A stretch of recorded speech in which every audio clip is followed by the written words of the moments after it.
안녕하세요. 반갑습니다. AP투자연구소의 이정렬 전략팀장입니다. 자, 금일은 12월 1일이고요. 현재 시간은 12시 44분을 지나고 있습니다. 지금 보실 종목은 신풍제약이라는 기업이고요. 코드번호는 019170입니다. 자, 신풍제약이 일단은 제가 최근에 좀 반등하는 모습을 좀 보여줄 것 같다. 그런 식으로 좀 말씀을 좀 드리긴 했어요. 그렇지만 지금 좀 논란이 좀 있고 있는 상태죠. 댓글에서도 같이 좀 소통을 하고 있는 그런 상황인데, 일단은 댓글로 이렇게 질문을 좀 올려주시고, 제가 영상을 어떻게, 제가 말씀을 드렸던 부분들에 대해서, 의견이 좋은 의견이든, 나쁜 의견이든, 그런 제 개인적인 의견을 드리고 난 다음에, 제가 드리는 얘기의 그런 문제점, 그런 것들 좀 지적을 해주시거나, 댓글로 달아주셔가지고, 의견을 주시고, 이렇게 하는 거는, 일단은 건전한 토론의 방식이라고 생각을 합니다. 찬반 토론 같은 걸 또 할 때도, 이제 자기의 생각들을 얘기를 하면서, 거기에 대한 의견을 좀 수립해 나가고, 상대방은 이렇게 생각을 하고 있구나라는 부분에서도, 건전한 토론의 방향이기 때문에, 그런 부분에서도 저도, 좀 긍정적으로 보고 있다라고 생각을 좀 말씀을, 드릴 수 있도록 하겠습니다. 우선적으로. 자, 일단은 코스피 200의 11일에 이제 편입이 되죠. 그렇기 때문에 패시브 자금이 좀 들어오는 것에 대해서는 단기적으로 좀 긍정적이기 때문에, 아무래도 수급이 좀 개선되면서, 패시브 자금들이 좀 들어와 주면서, 참, 주가가 좀 일단은 돌파하는 흐름을 좀 보여주지 않을까. 그런 것들을 11월 27일부터 좀 말씀을 좀 드리기도 했습니다. 그리고 지금 SP8203으로 해가지고 뇌졸중 신약을 이제 제가 이전 영상에서도 예전에서도 계속 SP8203 그리고 피라맥스 관련돼서 말씀을 좀 드리긴 했었거든요. 자, 지난달 11월 초부터죠. 아마 10월 말인가 아마 그때부터 계속 말씀을 좀 드렸던 부분이 SP8203이라는 이 약물이 여기 이 뇌졸중 신약이라는 약물이거든요. 임상 이상을 좀 추진을 하고 있는데 사실상 이 임상 이상이 좀 마무리가 됐다라는 부분들을 좀 말씀을 드리긴 했었어요. 여기 임상 이상 사실상 마무리. 이런 식으로 좀 진행되고 있었고, 좀 이런 부분들을 좀 말씀을 드렸었던 부분들이, 지금 투약이 좀 완료된 이후에 3개월, 90일간의 추적 관찰 기간을 거친다라는 부분들. 그러니까 마지막 투약 환자 임상 데이터를 수집한 뒤 임상 이상을 공식적으로 종료하고 내년 초에 탑라인으로 데이터를 발표할 계획이다라는 부분들을 좀 말씀을 드렸기 때문에 우리가 당시에 1월, 12월과 1월 이렇게 좀 기다려 볼 만한 그런 이슈들이 좀 있을 거다.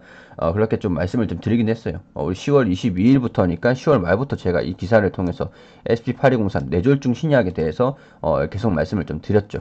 그리고 이 피라맥스에 대한 임상 이런 부분들이 제가 뭐 결과가 안 좋을 것 같다라고 얘기를 말씀을 드린 게 아니라 시장에서 나오고 있는 소식들이 그렇게 조금 좀 신빙성 있는 것들인지 조금 걱정이 된다 그런 의견입니다. 자, 피라맥스로 돈을 버는 거 좋습니다. 그렇게 긍정적이게 보는 것은 제가 어제 피라맥스 약물이 판매량이 대폭 늘었다. 그런 말씀을 좀 드리고 나서 이렇게 좀 의견을 주셨어요. 전 세계에 알린다는 브랜드 가치라고 생각한다. 이분은 진짜 주식에 대해서 어느 정도 알고 계시는 분이신 것 같아요. 브랜드 가치. 맞습니다. 그래.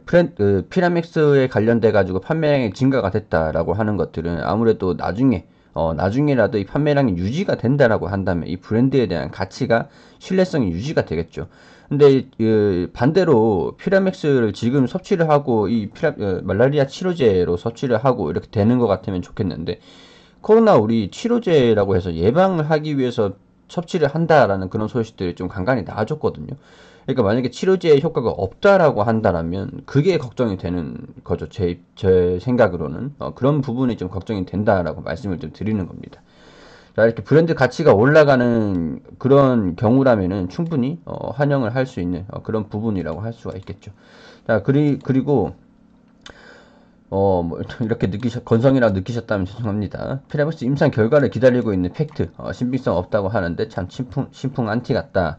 제가 신풍제약 안티는 사실 아니거든요.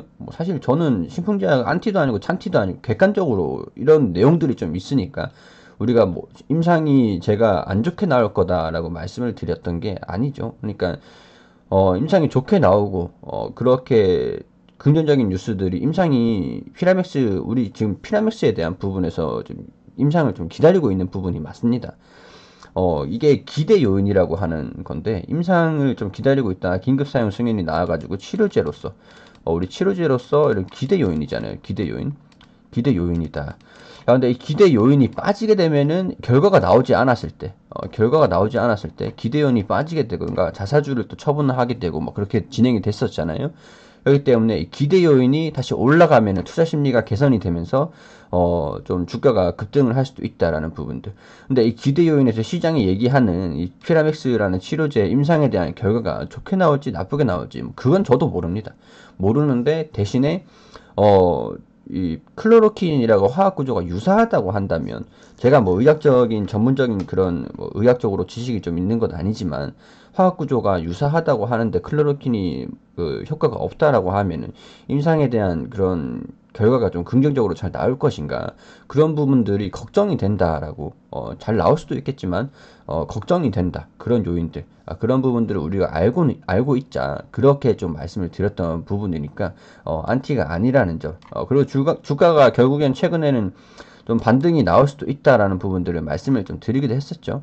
그런 부분들 참고로 좀 해주시고, SP8203 뇌졸중 신약 같은 경우에서는 제가 이 기사를 통해서 계속 말씀을 좀 드렸던 겁니다. 기대 요인. 뇌졸중 신약과 그 피라맥스 이런 제 영상을 아마 오랫동안 보신 분들이라면은 제가 이런 부분에서도 계속 브리핑을 드렸던 것들을 좀 아실 겁니다. 근데 그 뇌졸중 신약을 최근에 며칠 정도는 말씀을 좀 안 드리고 피라맥스 임상에 대해서 좀, 그리고 이 기업성 기본적 분석으로 해서 좀 많이 올라왔던 부분이 있다. 그렇기 때문에 주가가 좀 강세를 좀 보여주고 이 거품을 납득을 시키려고 한다면은 임상 결과가 잘 나야 된다라는 부분에서 쟁점을 좀 말씀을 드리다 보니까 이거를 좀 빠뜨렸거든요. 빠뜨렸는데 지금 이 뇌졸중 신약에서도 우리가 좀 기대감을 가지고 그 지켜보고 있는 것들도 분명히 있죠. 그런 부분들. 저도 뭐 기다리고 있는 부분들이라고 일단 말씀을 드리겠습니다. 자, 기다리는 분들 얼마나 답답하시겠는지요. 설명하시는 분, 주주님 서로 이해를 하시죠. 저도 뭐 임상을 이거를 피라맥스를 브리핑을 계속 지속적으로 드리고 있는 그런 과정에서 주가가 올라가면은 저로서도 좋습니다, 여러분. 저로서도 주가가 올라가면은 제가 브리핑 드린 종목들이 좋은 흐름을 좀 보여주는 거기 때문에 저의 이미지에도 직결이 되고 그런 부분이기 때문에, 물론 이제 단기적으로 이렇게 좀 우리 코스피 200 종목에 편입이 되면서 수급이 좀 개선되고, 그런 것들은 11일까지도 단기적인 모습이거든요. 여기 이 부분을 좀 돌파할 수 있을지. 그래서 여기 이 15만원 부분을 좀 강하게 돌파를 하고 이전의 전고점들을 좀 돌파를 하고 이런 모습을 좀 보여주면은 저로서도 할 얘기가 많아지는 부분이고, 제 이미지도 신풍제약을 제가 계속 브리핑을 하면서 주가가 올라갈 것 같다, 단기적으로 좀 올라갈 것 같다, 이렇게 좀 말씀드릴 수도 있는 부분들이기 때문에 그런 부분에서도 저도 올라갔으면 좋겠다라고 생각을 좀 합니다. 그런데 올라가기 위해서는 우리가 지금 피나맥스랑 그런 치료제라는 그런 부분도 있고, SP8203, 자, SP8203 이런 기대감을 가지고 있는 거잖아요. 저는 근데 뇌졸중 이 신약은 좀 긍정적일 것 같아요. 좀 이게 제 예상이긴 하지만 뇌졸중 신약으로는 좀 긍정적인 뉴스들이 좀 나주지 않을까, 그런 좀 기대는 좀 하고 있거든요. 치료제는 사실 뇌졸중보다는 아닙니다. 사실 솔직하게 말씀드리면 개인적인 의견에서 제 개인적인 생각으로 하면은 치료제는 잘 모르겠는데 뇌졸중 신약 이거는 제가 좀 긍정적이게 생각을 좀 기대를 한번 해봐도 될 것 같은데, 약간 그런 생각이 좀 들더라고요. 근데 이 지금 문제가 되고 있는 게, 사실 여기서도 좀 문제인 게, 뇌졸중 신약에 대한 기대감도 어느 정도 있겠지만은 치료제에 대한 기대감이 지금 코로나 시대에서 치료제로 인한 기대감이 더 강하다라는 거죠. 자, 보면은 이전에 좀 급등을 하면서 주가가 엄청나게 올라왔던 이유들이 코로나 3월 이후부터기 때문에 코로나 치료제로서 주가가 이만큼 올라왔다는 거예요. 근데 주가가 이만큼 올라와서 버티고 있는 상황인데, 임상에 대한 뭐 상대적으로 시간이 좀 많이 걸리긴 하지만 긍정적인 뉴스, 중간 결과 뭐 지금까지 뭐 잘 진행이 되고 있다, 뭐 이런 뉴스들보다는 클로로킨에 대한 뉴스들이 더 많이 나왔기 때문에 일단은 주가가 좀 버텨주고 있고, 그리고 더군다나 여기 주가가 좀 많이 올라왔을 때 자사주를 처분을 했다라는 부분들이 조금 치료제로서 주가가 좀 반영됐는 게 조금 걱정이 되는 거예요. 걱정. 그리고 뇌졸중 신약에 대한 기대감으로 주가가 이렇게 많이 올라왔다라고 했을 경우에는 뭐 물론 뇌졸중 신약에 대해서 반영이 되는 부분들도 분명히 있겠지만은 피라맥스가 이게 좀 터지면 뭐라고 할까, 뇌졸중이 나와주면 좀 긍정적인 뉴스들이 나와주겠지만은, 이게 반영이 좀 될 것인가라고 봤을 때, 피라맥스 치료제가 임상이 성공돼서, 치료제가 나와주면서 주가가 좀, 반영이 되는 것보단 조금 약할 것 같거든요. 뇌졸중이라는 부분의 영향이. 그렇기 때문에 저도 좀 피라맥스에서 좀 집중을 해가지고 보고 있는 부분들이긴 하지만, 차라리 이렇게 어떻게 받아들이실지는 모르겠는데, 이 코로나 치료제로 인해서 좀 매출이 발생이 되는 것보다 이 뇌졸중 신약으로 인해서 우리 오스코텍처럼, 오스코텍 같은 경우에는, 비소폐암 신약을 유한양행에 기술 이전을 하고, 그리고 유한양행이 얀센한테, 기술 이전을 했어요. 그래서 이제 마일스톤을 수립을 하는데, 오스코텍 유한양이 그 마일스톤을 수령을 하면은 오스코텍에 나눠주는 그런 구조죠. 약간 신풍제약도 지금 제가 이전 영상에서 말씀드렸다시피 재무적인 부분에서 실적이 잘 나오고 엄청나게 잘 나오고 그런 상황은 아닙니다. 그렇기 때문에 자사주를 매각을 했던 부분들이고요. 그렇기 때문에 이 SP8203이라는 뇌졸중 신약 같은 부분에서 임상이 좀 잘 이루어져 가지고 기술 이전을 한다던가 그런 식으로 이 재물을 조금 올리는, 지금 PER이 1400배, 1400배, 1300배, 우리 좀 낮아진 경우에서 1300배 부분이었는데 지금은 점점 올라가고 있거든요. 그렇기 때문에 이거를 조금 PER, 주가에 대한 거품 이런 부분들이 기대감으로써 올라가는 게 아니라, 이제는 뭐 마일스톤이라든가 재무 정상화 뭐 그런 부분에서 매출이 잘 나온다라는 그런 부분에서 좀 올라갔으면 좋겠기 때문에, 저로서도 SP8204 뇌졸중 신약이 차라리 나와주는 게 장기적으로 봤을 때는, 시간은 2년 3년 코로나 끝난 이후로도 봤을 때는 신풍제약도 긍정적인 흐름을 좀 보여줄 수 있기 때문에 그런 부분들을 더 기대를 하고 있는 그런 부분입니다. 물론 제가 뭐 신풍제약 피라맥스 같은 부분에서 치료제가 결과가 좀 안 좋을 거다라고 말씀을 드리는 건 아닙니다. 제가 임상을 진행하는 사람도 아니고 관계자도 아니기 때문에 그런 부분은 상대적으로 알 수는 없어요. 알 수는 없지만 좀 이제 걱정이 된다라는 부분들이죠.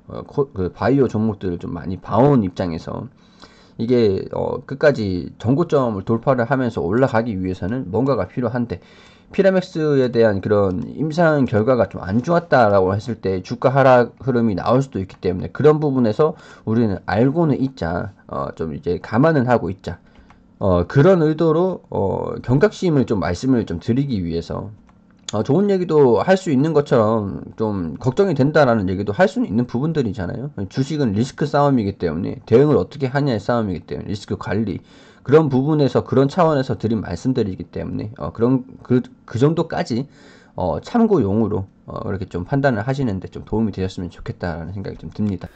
자, 그리고 소장님께서 매일매일 무료로 종목을 좀 리딩을 해드리고 추천을 좀 해드리고 계세요. 검색창에 AP투자연구소라고 검색을 하셔가지고 여기 상단 부분에 홈페이지 들어오시게 되시면 라이브라고 깜빡깜빡거리시는데 밑에 2020년 무료 추천 종목이라고 있습니다. 자, 여기 하단 부분 쭉 내려보시면은 여기 저희가 매일매일 소장님께서 종목을 무료 추천 종목을 드리고 있는 게시판들이 좀 확인이 되시거든요. 3전 3승, 3전 3승, 뭐 3승, 3승, 한 종목 상한가, 이런 식으로 내역들도 다 이렇게 공개를 좀 해드리고 있습니다. 자, 11월 27일에 1패가 좀 나왔는데 금요일 무료 추천 종목들 현황을 한번 볼게요. 자, 우리 장전에는 보통 뉴욕 증시가 어떻게 움직였는지 좀 안내를 좀 드리고, 자, 공개 추천한 장원테크 이런 식으로 좀 뭐 장전에 좀 간단하게 어떤 아셔야 되는 부분들 간단하게 좀 브리핑을 드립니다. 그리고 9시가 되면은 종목 추천을 들어가는데 9시 1분 AFW 현재가 13,900원 기준 매수가 알려드리고 1차 목표가 14,300원, 손절가 13,000원으로 대응하시라고 좀 알려드렸고, 9시 2분에는 한국테크놀로지 그룹이 현재가 16,900원 기준가 매수, 그리고 1차 목표가 17,400원, 손절가 16,000원으로 대응하시라고 두 종목 추천드리고, 자, 엊그저께 추천드린 장원테크 2차 매수가 2,120원이기 때문에 2,120원이 오면 2차 매수 들어가시라고 말씀을 좀 드렸습니다. 자, AFW가 선주가 9시 3분에 최고가 14,500원으로 일정 목표가를 달성을 했다. 이런 식으로 일단 바로 단기적으로 빠르게 좀 움직이는 종목들을 좀 추천드리고 안내를 좀 드리거든요. 그래서 오늘 두 종목 추천해서 한 종목 수익, 한 종목 보유 중, 뭐 AFW 그리고 보유 종목은 한국테크놀로지그룹 다 손절가를 잘 지켜주시라고 이렇게 좀 초단타로 진행되는 것이다. 자, 이렇게 좀 안내를 간단하게 좀 드리고 우리가 댓글로 게시판에서 댓글로 계속 이렇게 안내를 좀 드리고 있어요. 상세하게 리딩을 좀 도와드리고 있는데 시장에서 우리가 좀 어떤 흐름을 좀 보여주고 있는지 간단하게 좀 브리핑을 드렸고 이 종목들이 수익률이에요. 수익률도 좀 나와주고 우리 VIP랑 무료 종목 이렇게 좀 알려드리고 뭐 우리 한국테크놀로지 그룹 같은 경우에는 동시호가 때 상승이 나와주지 않는다. 뭐 그렇게 좀 손절가 좀 지켜주시길 바란다. 이런 식으로 좀 말씀을 드리고 AFW 종목 추천드린 거 그리고 한국테크놀로지 그룹 이렇게 또 차트로 이렇게 또 설명을 좀 드리고 어떤 식으로 움직여야 되는지 어떤 식으로 움직이고 있는지 그런 부분들 좀 설명을 드렸습니다.